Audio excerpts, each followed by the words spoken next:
5 cara beberes rumah ala Marie Kondo, rumah rapi bersih terus. Sebelum lanjut, jangan lupa klik tombol subscribe, share, dan like ya. Boleh juga klik tombol thanks atau terima kasih. Dan kita lanjut sekarang. Halo Bu Ibu, aku mau cerita sedikit soal satu metode beberes yang benar-benar mengubah cara aku memandang rumah. Sebelum masuk ke caranya, mungkin ada yang belum terlalu kenal siapa itu Marie Kondo. Jadi begini, Marie Kondo itu seorang konsultan beres-beres dari Jepang yang terkenal banget karena filosofi hidup rapi dan membahagiakan. Dia percaya kalau rumah yang rapi bisa bikin hati lebih tenang. Bukunya dan acaranya di televisi dunia jadi viral karena gaya beberesnya lembut tapi ngena di hati. Intinya dia mengajarkan kita untuk hidup dengan barang yang benar-benar kita cintai saja. Yang lain boleh dilepas dengan penuh terima kasih.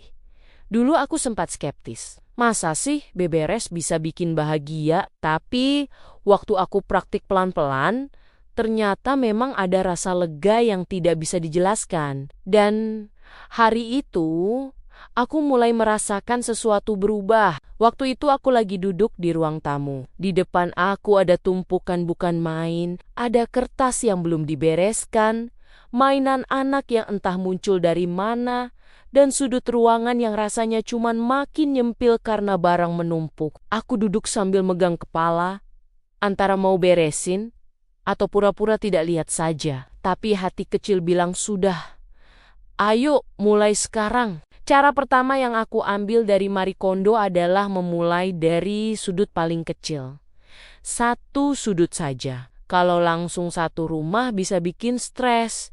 Jadi aku pilih meja samping sofa. Aku angkat barang satu persatu sambil bertanya dalam hati, apakah barang ini perlu dan apakah aku masih sayang. Satu sudut itu selesai dalam beberapa menit, dan rasanya seperti menang kecil hari itu. Ada semangat baru muncul. Ternyata rapi itu menular. Sudut kecil yang bersih bisa bikin kita pengen lanjut ke sudut berikutnya. Lalu cara kedua adalah memilah barang dengan metode rasa senang. Marie Kondo bilang kalau barang yang tidak lagi membuat kita merasa senang boleh dilepas. Waktu aku coba, aku kaget sendiri. Banyak barang yang aku simpan karena rasa sayang yang aneh. Padahal cuma jadi beban visual. Aku mulai ngucap terima kasih dalam hati dan melepasnya. Aneh, tapi menenangkan, kayak menutup cerita lama yang sudah tidak perlu. Cara ketiga adalah kasih tempat pulang untuk semua barang. Ini simple, tapi ampuh banget. Barang-barang kecil itu biang kerok rumah terlihat kacau. Tapi waktu semuanya punya rumah sendiri, dari charger sampai pulpen, proses beberes jadi jauh lebih cepat. Bahkan anak-anak jadi lebih mudah nyimpanin barangnya. Rumah terasa hidup tapi tetap tertata. Cara keempat adalah kebiasaan kecil sebelum tidur. Ini bukan beberes besar. Cuma ritual singkat 5 menit tapi efeknya luar biasa. Piring yang tadi numpuk sedikit dibereskan. Meja ruang tamu dirapikan, bantal sofa dibentuk lagi. Besok paginya, aku mulai hari dengan perasaan lebih kalem. Tidak ada kejutan berantakan. Rasanya kayak disuguhi energi baru setiap pagi. Dan yang terakhir adalah melibatkan hati ketika beres-beres.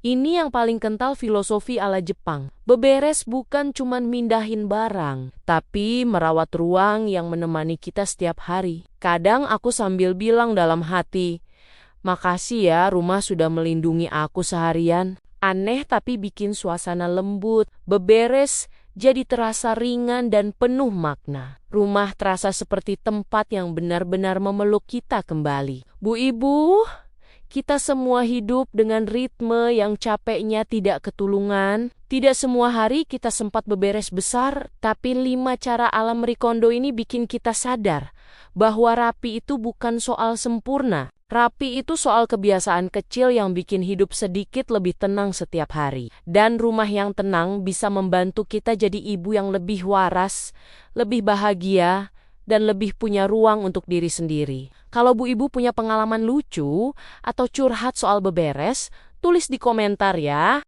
Kita saling nyemangat. Terima kasih sudah nonton. Dan semoga rumah Bu Ibu selalu membawa ketenangan dan senyum setiap hari.